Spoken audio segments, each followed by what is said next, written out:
अस्सलाम वालेकुम हाज़रीन ऐं नाज़रीन ड्रामा से दुलाब जे नेक्स्ट एपिसोड जी पूरी अपडेट तव्हांखे ॿुधाईंदासीं। अचण वारे एपिसोड में छा वाकई हाणे सोडल गुलपरी खे बि छॾाइण में कामयाबु थींदो, छा रहज़न वारा जेको आहे कादन वारनि खां पंहिंजी भेण वठण में छा ककर वारा कामयाबु थी वेंदा या न, ऐं नेक्स्ट एपिसोड में आख़िर मंसूर खान कहिड़ी क़िस्त में छुटंदो, कहिड़ी क़िस्त में हू रिहा थींदो, सॼी अपडेट्स ॾींदासीं हिन नंढिड़े वीडियो में। हिनखे आख़िर ताईं ॾिसंदा थी सघे त असांजे हिन यूट्यूब चैनल यानी जेको आहे दोस्तो हिनखे सब्सक्राइब लाइक शेयर ज़रूरु कंदा। हलूं था अॼु जी पंहिंजी प्यारी अपडेट की तरफ़। दोस्तों मां ॿुधाईंदो हलां त मुराद वारा एॾो प्रेशर ॾेई आया कादन वारनि जे मथां, हाणे हू रहज़न वारनि खे बि मना करे छॾींदा, चवंदा अगरि असां हिननि खे हा कयोसीं त पोइ मुराद वारनि खे संग चटी ॾियणो पवंदो। अगरि छोकिरी जेको रहज़न खे ॾिनीसीं त पोइ संग चटी मुराद खे काॾो ॾींदासीं, ज़बान हूंदी आहे।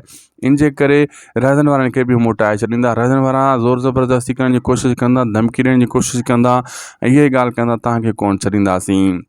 और जुमे जे ज़रिए जुमे खे हथड़ो फेरे सोडल जेको आहे गुलपरी खे उतां कढाईंदो, जीअं ककर खे जी भेण खे उतां जुमो वठी आयो ॿाहिरि ऐं हे बि इन खे वठी ऐं पोइ सोडल जे हवाले कंदो, सोडल उतां फुड़ करे वेंदो। अहिड़े हिसाब सां इहो तमामु जल्द सीन ॾिसण वटां तव्हांखे मिलंदा। ऐं दोस्तो तमामु जल्द मंसूर खान बि ॿाहिरि अचण वारो आहे।